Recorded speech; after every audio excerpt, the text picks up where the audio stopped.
Itulah warok, di mana seseorang ketika ia telah tahu dengan perintah-perintah Allah, ia jalankan perintah-perintah itu.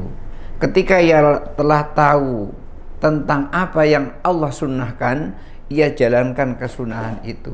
Ketika ia telah tahu apa yang Allah larang, maka ia tinggalkan larangan itu. Ketika ia tahu apa yang Allah mubahkan kepadanya, maka ia tidak berlebih-lebihan dia menjalankan mubah itu.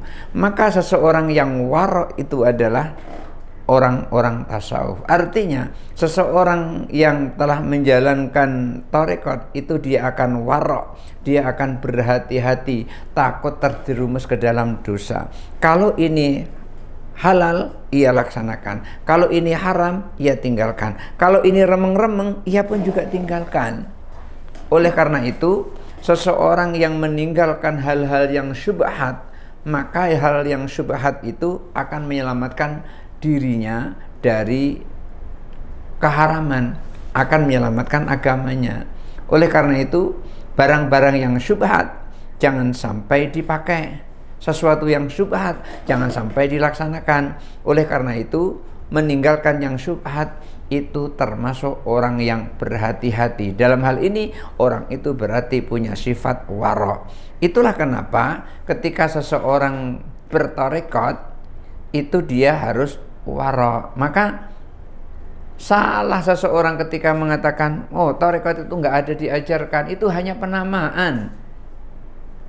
Apa iya kita nggak diperintahkan untuk melakukan sholat?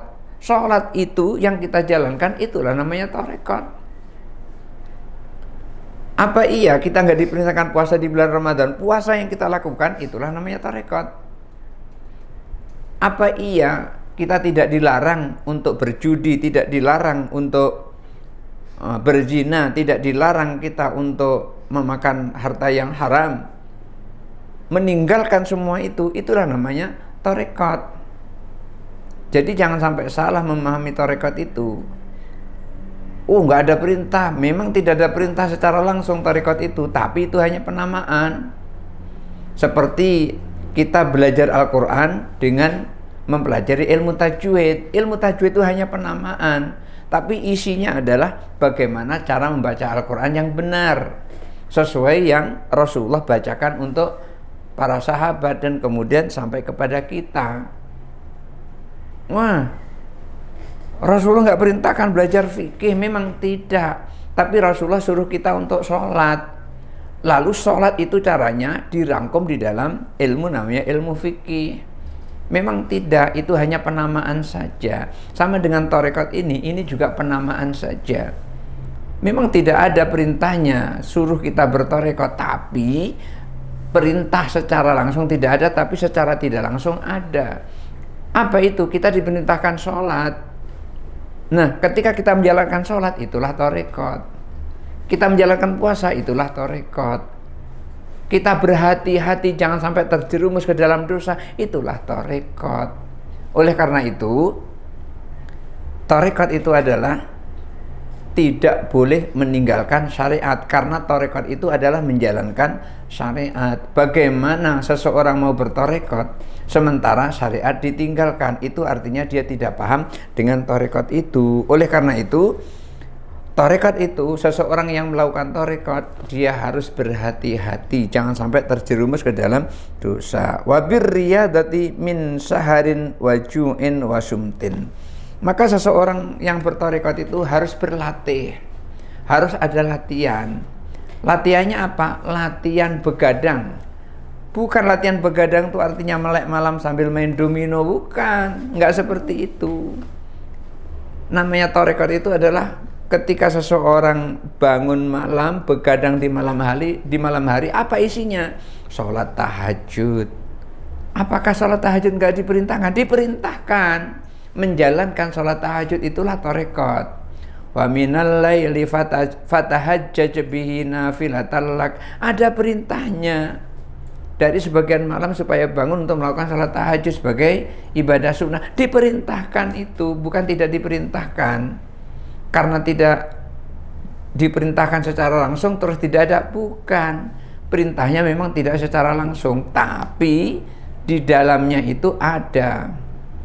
Walaupun perintah itu tidak secara langsung, maka orang yang bertarekat itu adalah orang yang suka bangun malam. Kemudian setelah dia bangun malam tadi, dia berzikir. Seumpama dia berzikir dengan membaca sholawat.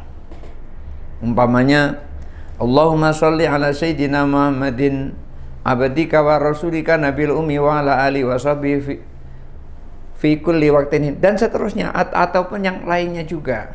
Atau pada saat itu kita berdoa minta kepada Allah Subhanahu wa taala, umpamanya kita berdoa seperti ini.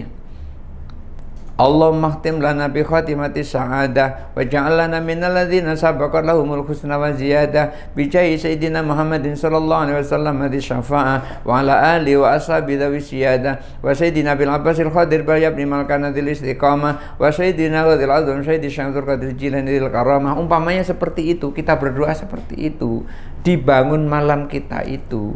Maka seseorang yang menjalankan tarekat itu diantaranya harus latihan. Latihan apa? Latihan bangun malam, latihan begadang. Di dalam begadang itu isinya sholat, isinya zikir, bermunajat kepada Allah. Memang tidak ada bunyinya, bunyi namanya kita disuruh bertarekat, bunyinya nggak ada. Itu hanya kemasan saja, judulnya saja, namanya saja. Tetapi di dalamnya itu adalah, isinya adalah bangun malam begadang, tapi begadang bukan main gaplek, main domino, tapi begadangnya adalah sholat malam dan berzikir. Ala bidzikrillahi tatmainnul qulub. Bukankah dengan berzikir itu hati akan menjadi tenang? Nah, inilah sebut tarekat. Di samping itu juga walju, di dalam tarekat itu juga disuruh untuk lapar. Lapar yang dimaksud sini bukan berarti tidak makan, tetapi yang dimaksud sini adalah puasa. Puasa berarti mulai terbit fajar sampai terbenam matahari. Maka puasa sunnah itu adalah amalan-amalan orang tarekat. Jadi jangan sampai salah mengartikan tarekat itu. Dan juga asum, diam. Diam di sini adalah juga amalan-amalan orang tarekat. Artinya orang tarekat ketika tidak melakukan sesuatu yang penting lebih baik diam. Nah, inilah yang disebut dengan tarekat. Jadi tarekat itu adalah menjalankan perintah Allah dan meninggalkan larangan Allah. Actionnya itulah namanya tarekat. Barangkali itu saja dulu. Hadanallahu wa iyyakum ajmain. Wallahu muwaffiq ila aqwamit thariq. Wassalamualaikum warahmatullahi wabarakatuh.